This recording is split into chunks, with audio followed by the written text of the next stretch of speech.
Miliar setiap tahun kita harus keluarin uang, tapi efektif nggak gitu kan?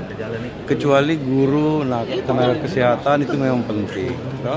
Tapi kalau yang lain-lain setiap kita terima aja kasihan. Beban APBD kita terlalu berat.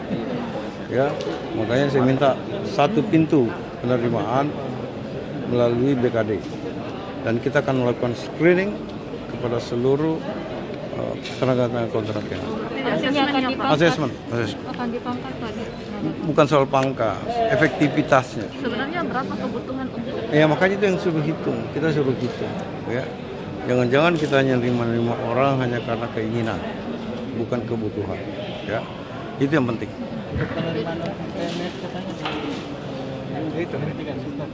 Siapa bilang? Kontrak untuk penerimaan tenaga kontrak.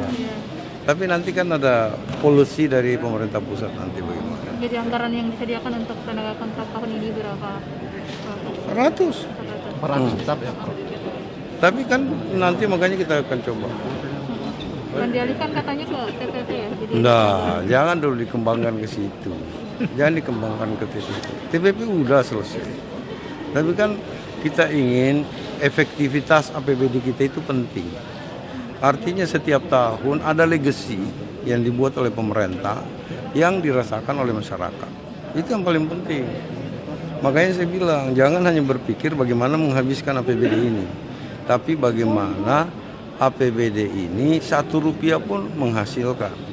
Itu yang saya mencoba dorong teman-teman.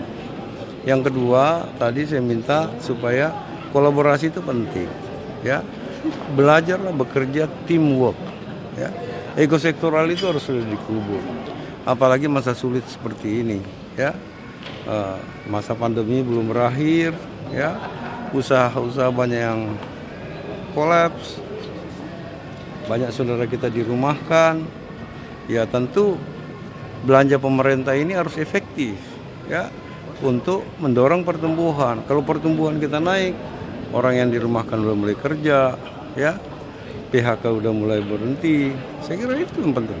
Pak Gup, kalau